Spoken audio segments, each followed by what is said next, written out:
parents' perspective and really help us to think about the ways that we can use these resources to reach and to serve families.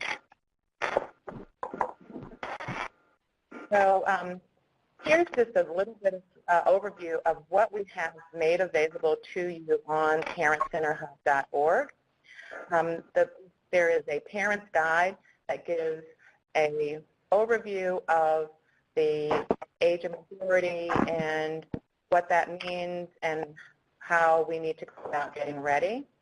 And then in 3 topic areas, healthcare, managing finances, and independent living, we've put together essentially brief guides in each of these topics so that families can go directly to these topics if this is an area that they want to focus on. We came to this work through a request from OSERS because there has been a lot of discussion and a number of court cases and so forth around the ability of individuals with disabilities to make decisions. And so we were asked to join with what was then the National Secondary Transition Technical Assistance Center, NSTAC, and the National Post-School Outcomes Center to develop these resources. And the NSTAC and NPSO, who have now joined to become the National Technical Assistance Center on Transition, took the lead in terms of being the key writers after we all gathered together to really talk about what needs to be in these resources. What is it that parents are going to be looking for? What are the things that also that students will be looking for, and even for educators and professionals? So after a number of drafts, and through a number of drafts, the Center for Parent Information and Resources, we really worked together with the writers to edit it and to make sure that the information was easily readable and accessible for families. And as part of our process of editing, we also engaged with a number of parent centers who did further reviews, again, to make sure that these are resources that were going to be useful to you as parent centers in your work with the diversity of families that are coming to your centers. So now we're going to hear from Sue Swenson on why age of majority is a big deal. Hi, everybody, and I'm so grateful for these resources. This is one thing I was able to concentrate on when I was acting assistant secretary at OSERS for a few months, and something that I felt was really important just because of my personal experience as the mother of a guy with disabilities who I raised, for whom this issue was really important. I want to point out a couple of things. One, this is a federal issue. It's also an international issue. The Convention on the Rights of People with Disabilities from the UN makes it very clear in Article 12 that nations are supposed to be working on ways to support decision-making of people rather than putting them under guardianship without really thinking that through. And it's an interesting little piece of language. If you want to look at the UN CRPD and look at Article 12, I think you'll see that nations are making some significant commitments to this. It's a specific issue in the U.S. because IDEA now says at age 18, the child is in charge of their own IEP. And we have anecdotes of that being used in less than straightforward ways. In some places where a child is told, well, wouldn't you like to graduate and leave school, and you don't have to come here anymore, and just sign this and we'll get you out the door. And that's not a good outcome for the child, but if the parent isn't there in a protective role, it becomes problematic. Likewise, we hear stories that there's a vacuum of information and parents don't necessarily know what the alternatives are to guardianship or how to create supported decision making, nor do teachers. So teachers are being asked for advice, and as often happens, they go back to what they used to know and end up giving advice about guardianship. We don't want teachers to be in a place where they're forced legal advice. They're not legal professionals. So we'd like to ensure that the resources are in place so that everybody knows that there are alternatives that we could be thinking about and what those are. It doesn't end with school, however. So if your child is going into adult services, the same issues are going to come up because there are individual plans in VR, there are individual plans in Medicaid, local services and support, there are individual plans throughout a person's life in many cases. And we need to figure out what is the best way to maximize ability throughout their own life in those situations, still maintain the level of protection that they need so that they can take advantage of along the way. You know, many years ago in a state I won't name, I went to a meeting and the Fed at the time in a different administration, and I went to a meeting and talking about a man who lived under a bridge, and they said, no, he was self-determined to live under the bridge. That was his determination for him as a person with intellectual disability. And these are the kinds of egregious things that you need to start to address, is making sure that people with disabilities have the tools they need, making sure that parents and families have the tools that they need to be able to provide support, not control. So thank you for what you're doing. I think these documents are fantastic. I hope they will get out in front of teachers, and principals, in front of everybody who's trying to inform families about what we're going to be needing in place for young people. So thanks for your time. And thank you to may I say, the people that have entered the room since we started, if you would be so kind as to mute your line by pressing *6, it'll eliminate some of the background noise we're hearing. Thank you. Thank you, Lisa. So next we will have just an overview of the Getting Ready for the Age of Majority information from Dawn Rowe at the University of Oregon, and she's now with INTAC. Dawn? Thank you. I appreciate the opportunity to be able to present these to you all today. Again, age of majority was a really exciting area to explore, and our team of folks, it wasn't just me, but a team of folks here across the University of Oregon and University of North Carolina worked really hard to look at the different types of information regarding age of majority so that we could come up with some consistent documents that are user-friendly and would support the work that you all do. So thanks for allowing us to be a part of this project. Age of majority is really kind of the age when children legally become adults, and then they really gain the rights of adults, and they have the right to vote. They now have the right to get married or apply for credit cards, and they begin making some of those financial decisions for themselves and their abilities to be able to sign contracts and live independently, and so much more. So there's a lot more to age of majority than actually these tip sheets cover. So these tip sheets are really just kind of the starting point to help dive into what it means to become the age of majority. It really is a process, not necessarily an outcome, and it takes lots of preparation in order to help students build confidence in those decision-making skills that are necessary at the age of majority. And so when you're thinking about early decisions, some of the decisions a student may arrive at early on are going to have lasting impacts. And so once they reach the age of majority, they now have the responsibility. It's actually kind of a change in responsibilities, but they have responsibilities to participate in their IEP meetings. They have responsibilities now for deciding who comes to their meetings or not, making decisions about their plan, about their goals, giving consent regarding their reevaluation or change in placement, deciding whether not to continue their education or not, and requesting mediation or other ways to resolve disputes.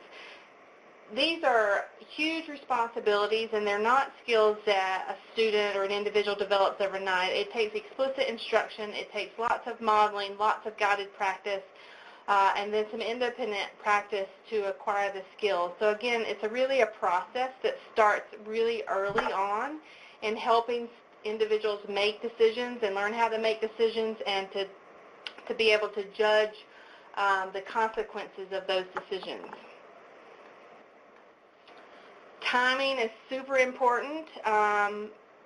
It's the age of majority happens whether you're prepared or not as a parent. You really want to take advantage of those early years and helping those your individuals build those skills needed for the future.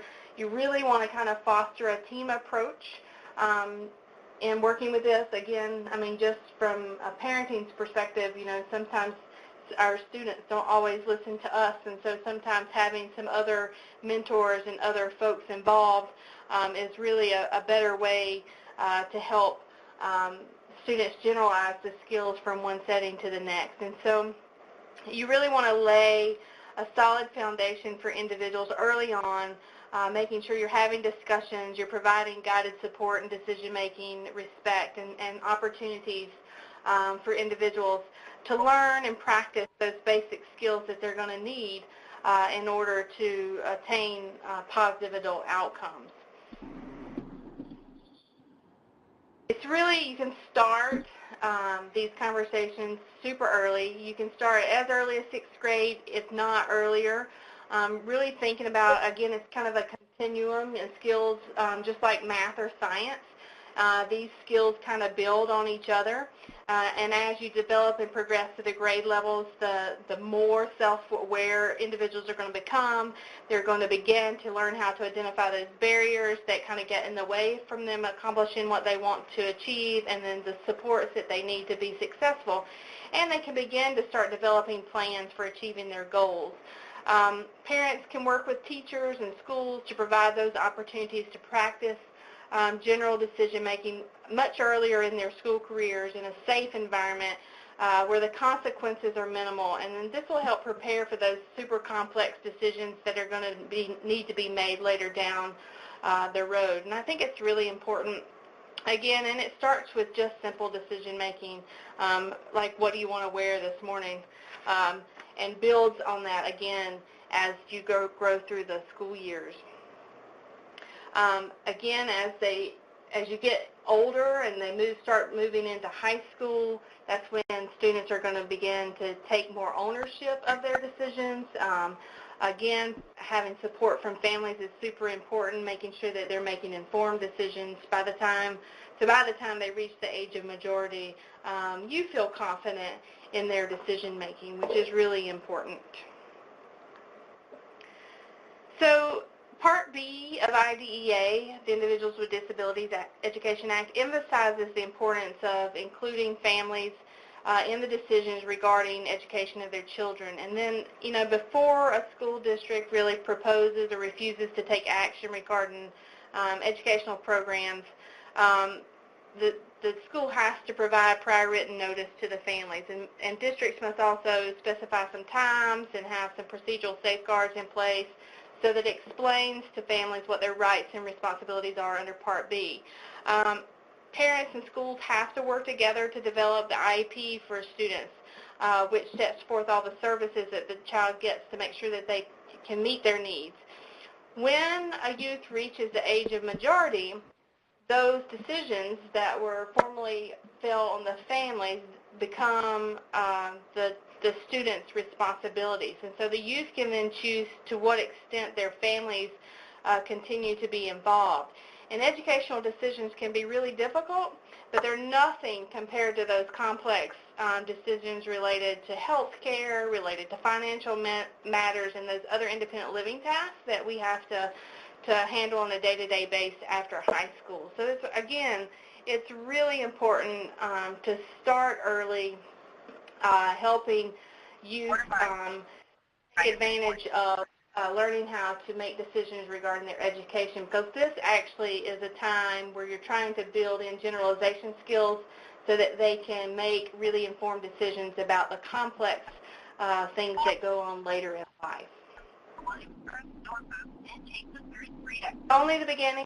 Again, as Deborah said, after high school, youth are faced, or actually Sue, I think, said this, after high school, youth are faced with lots more decisions to make. They're super complex. Some are simple, some are complex, and so it's really important, again, to start early and take baby steps and build on the skills. So the purpose of the tip sheets really are to provide some consistent guidance families across the nation related to how to prepare when their youth reaches the age of majority. They were developed to provide information that could be generalized across states, so it's not necessarily state-specific information in the tip sheets. So in some instances, the tip sheets are going to refer you or the reader to links where they can find more specific information related to things that apply to only their state.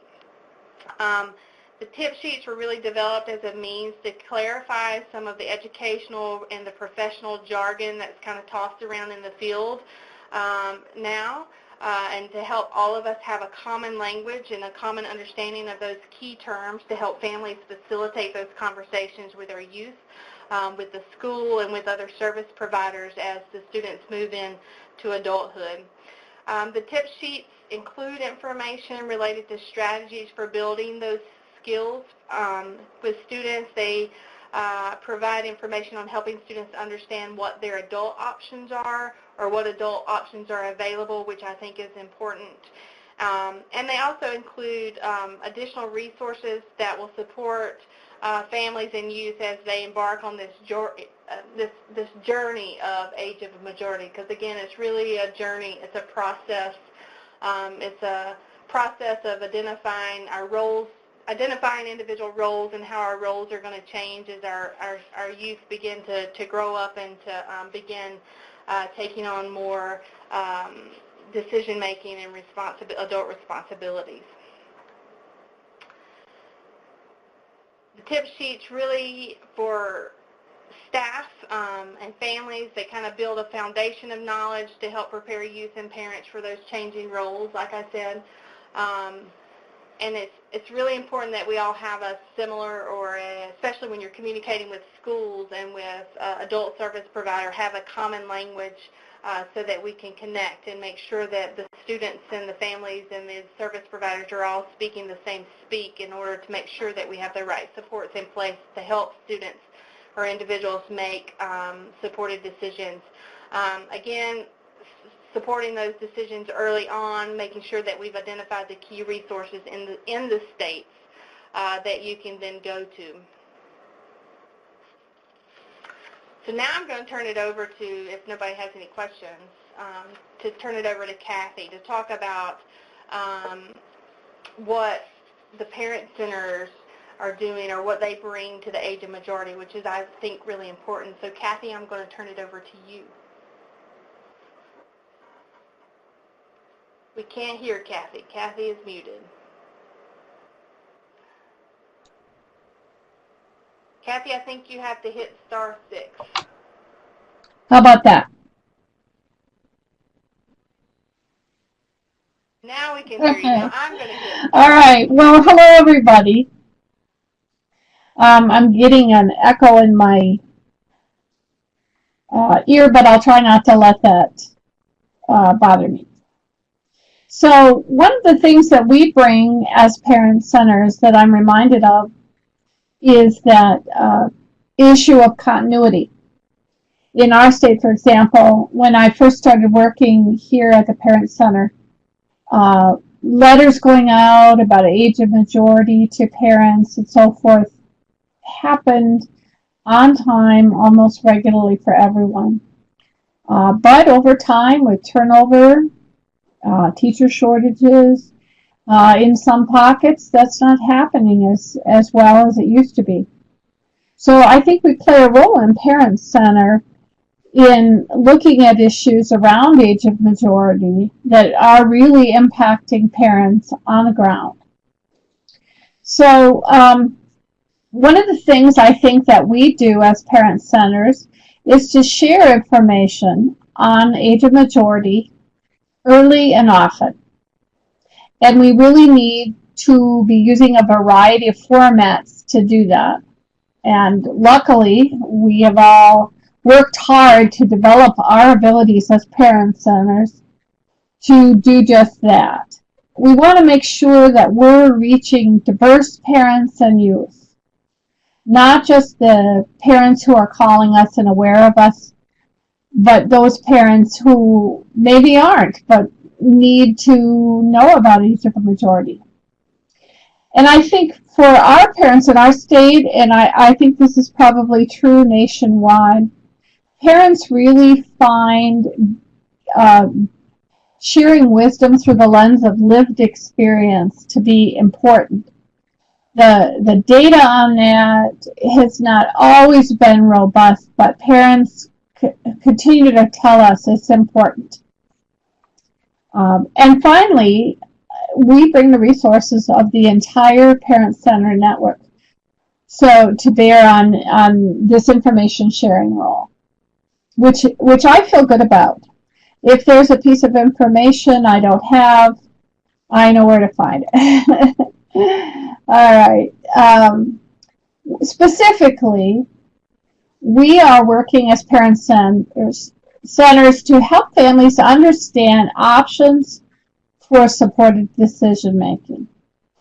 And right now there has been a lot more general information that families should look at alternatives to guardianship, but not a lot of detail about how to do that. So these resources that have been put together are really helpful and practical and timely.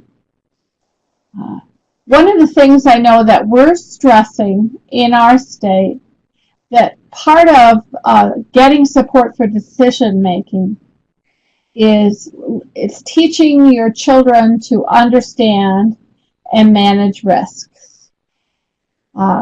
I think many parents have a nesting instinct when their children first come home from the hospital. They want to have a little room all set up and have the nice clothes. And you know, when our children are ready to launch into the world, that same instinct takes over. And so the rush to guardianship is partially fed by that. So one of the things we can do as parent centers is to introduce the idea of, you know, if you don't choose guardianship, yes, there are risks out there, but our job is to help young people learn to manage those risks. And there really are a wide variety of things you can do to do that. I think parent centers traditionally have promoted person-centered planning, which is an excellent way to teach and model good decision-making for youth. And we have great relationships and partnerships with community organizations. And we find that sometimes in the IEP process, oh, I just lost the visual on this. Can you hear me? Oh. Yes, we can hear you. Good. You lost the visual? Just a sec. Okay, I got it back now. We can often, sometimes, especially in remote schools, we may know of community services and partnerships that the local case manager doesn't. And so we've been very helpful to educators and parents and youth when it comes to that.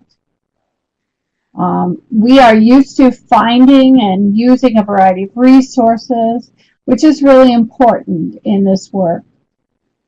And to really work with families on recognizing milestones and opportunities as not a problem to be solved, but an opportunity to engage in decision making with some support. This diagram just is here to look at or to summarize some of the things that parent centers can help families think about with person-centered planning at the center.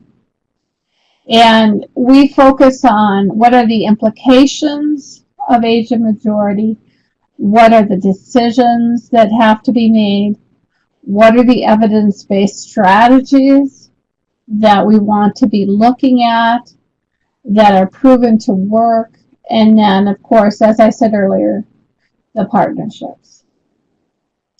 This diagram is one that we've shared with families to help them think about the balance between safety and freedom. Our tendency on the safety side is to protect and support, but it's being able to get information, to experience and gain experience in decision making and control choices in your life that really allow us to have that sense of freedom we value as Americans. So just a diagram that resonates with people. Parent centers too can help families look at what they can do at the elementary, middle, high school, and then after high school. And just highlight what those options can be. So we can give out lists of different kinds of decisions that young people could be making on their own. Even within the family context, are you going to vote as a family on where you eat out for pizza? And so this diagram just shares some of, it gives families kind of an idea of where to start. And then we can go into details with individual families or youth depending on their needs. Okay. So finally, what parent centers bring to this work is we engage youth and parents.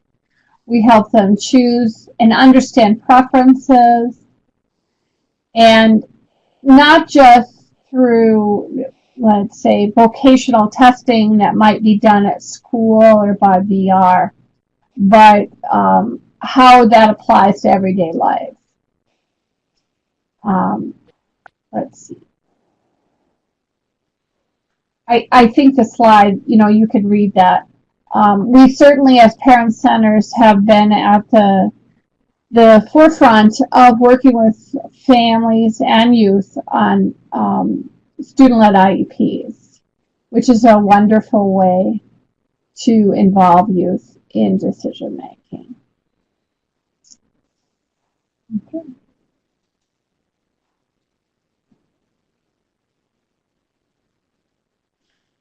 I think that we had questions and comments.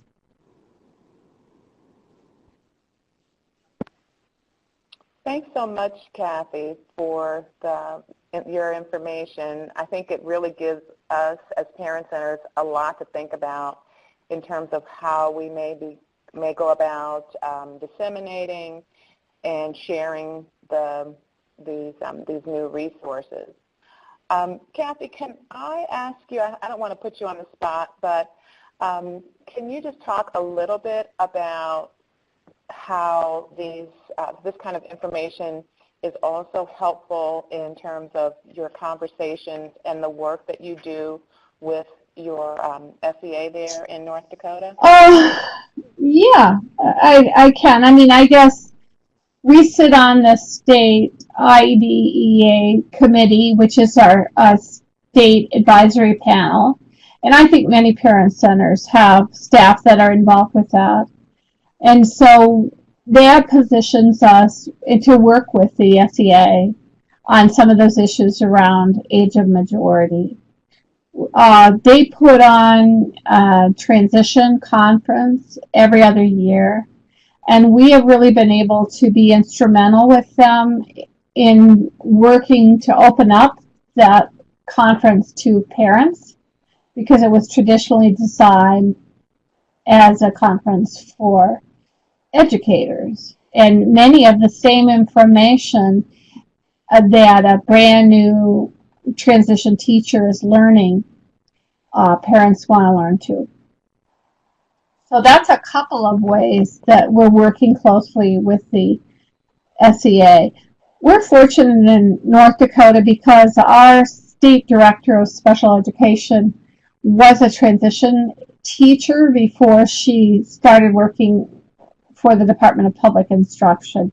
So transition is near and dear to her heart, and she has really established a statewide community practice on transition that we've been fortunate enough to be a part of.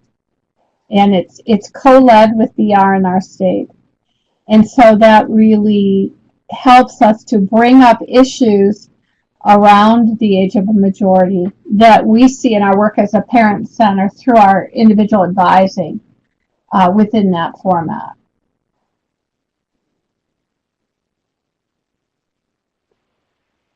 Thank you. Thanks so much. So if you have a question or a comment, you can use *6 to unmute your line if you'd like to post your question by speaking, or you can put your question into the chat box. I'd really like to hear from parent centers about some of their thoughts in terms of ways they might be able to use these new materials now that you have this overview, things that you're thinking around how you would get the information out to families as well as to professionals. Would love to hear some of your thoughts on that.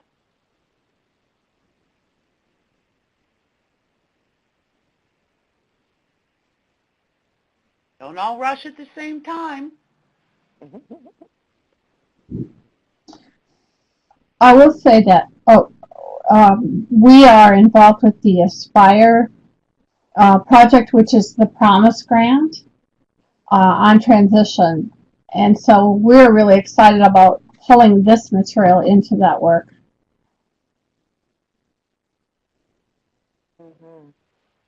Oh, that's a great idea. That's a great suggestion, Cathy. I think most of us are familiar with the Promise grants, but a number of parent centers I know have been involved in their state's Promise grants, and so really thinking about ways to integrate this information into the work that we're doing with youth and families in those areas is. I think that's a really good suggestion. Jane, are you typing? Ann posted. We will post the link on their Facebook page for their Facebook followers, and also post it to Twitter. Jane asked, "Are these materials translated to Spanish?" Jane, that's a very good question. They have not been translated into Spanish, and that's, I think our project officer, Carmen Sanchez, is on the line, and so that's a conversation that we will have with Carmen in terms of our ability to allocate some resources or to getting some Spanish translations available of some parts of the material, and also to look at other materials that might be available in Spanish. And as parent centers, if you're aware of age of majority materials that are available in Spanish, please do share those with us at the SIPR, but also share them across the parent center network with your colleagues.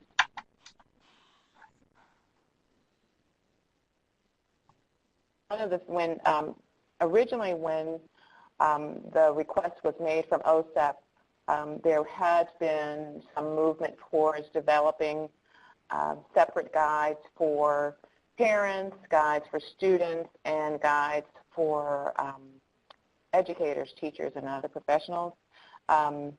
However, the projects that we began with in terms of the post-secondary projects, those ended. They were in a no-cost extension, and so we just really wanted to focus on getting the parent guides done because those would be easier for us to be able to adapt to those, to other uses and other target audiences. Michelle asked, where do we get the handouts? And so we go to our next slide. All of the guides are already up on parentcenterhub.org, and when you go to our main page, they are, I believe they're still up as the featured resource. But yes,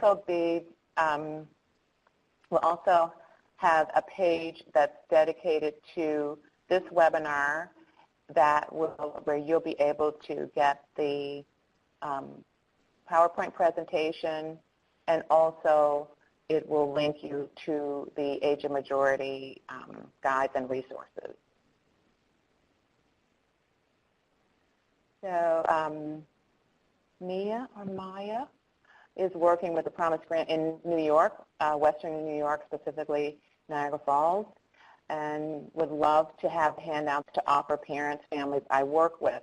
So that is a really good segue into our talking about how you as parent centers can basically adapt this information to be able to use it with families. The guides are on the website, and they are in an HTML format that you can easily copy and then paste into the format, either whether it's through Publisher or through Word or whatever format that you use to create your information and fact sheets. And so you'll be able to just copy it and paste it into that format and to customize it to your center and your state.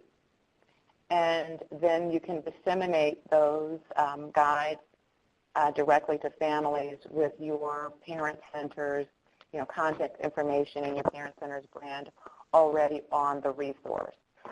We created it in HTML really so that you would have that kind of flexibility, because we want to make sure that you have it in a way that you can make the kinds of adaptations or customizations that are going to be helpful for the families that you're working with. For the folks on the call who've had an opportunity to look through the tip sheets, if you have, I'm just curious if they're sufficient or if you need additional information, and then what type of additional information would support your work in disseminating this. And so let us know. Write to us. And I would like, this is Lisa, I would like to say that all of the briefs contain quite a few additional resources you can turn to give more information about certain aspects of, let's say, in-home services, or what the legal terminology is, or things you can use with youth. So I think that those parts, the resource sections, you'll find real helpful for taking it and spinning it out into a bigger picture. A lot more resources out there.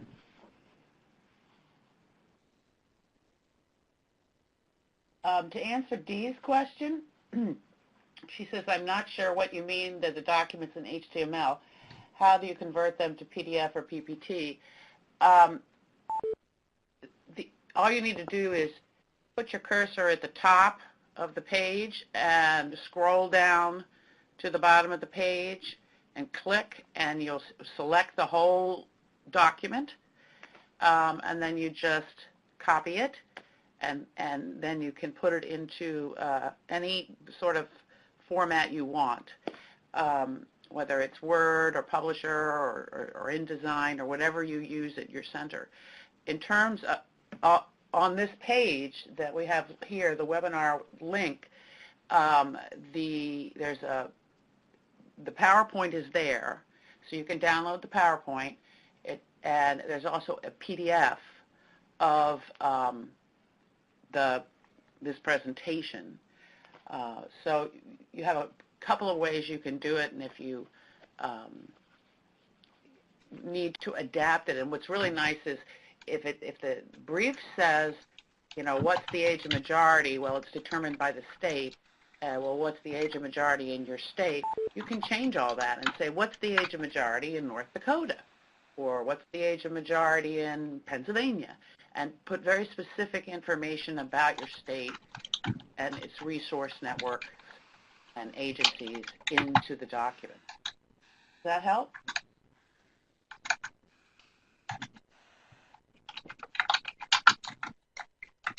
There's also a function on the SIPR website that you can obviously print the page. So that's another way you can just share the brief with people or give them the URL.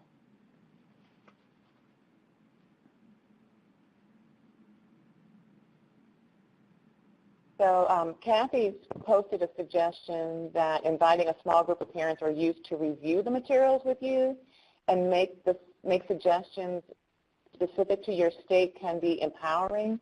And I think that's an excellent suggestion for really getting your young people and families to be knowledgeable about this, but also to really give you some feedback in terms of what else they would like to have in terms of information, particularly in terms of their, in terms of what's different or special in your state.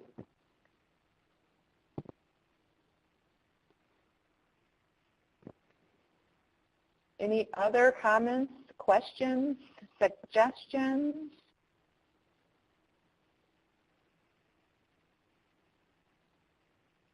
So I really want to thank our presenters today,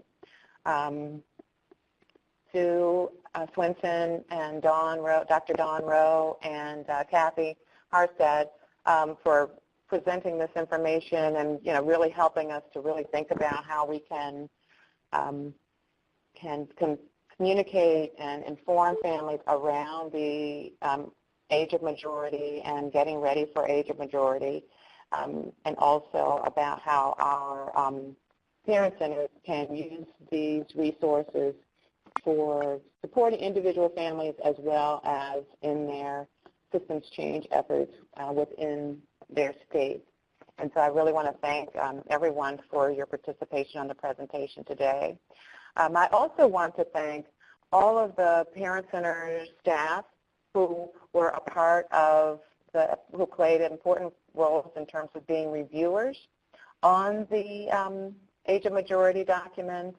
As you know, that is one of our primary processes that we have for developing resources, whether they're resources that we develop from the SIPR directly or in terms of our collaborations with other TAND centers and other organizations who are developing resources for use with families, that we really know that it's important for your voices to be reflected in those resources. And so I also want to invite each of you to really to engage with us when we're reaching out to get your feedback or for you to participate in development of products, because it's really that is really one of our core values here at the Center for Parent Information and Resources. I see that Carmen Sanchez is on the line. I don't know, Carmen, if you had any comments before we conclude our time together. Oh, did Carmen leave us? No. Hearing none. Thank you, everybody, for joining us. Do feel free to reach out to the SIPR staff if you have any questions about these resources, any ideas or suggestions for or recommendations on how we might build upon them in terms of meeting your needs as parent centers. And don't forget to complete our evaluation, because we really do want to hear back from you.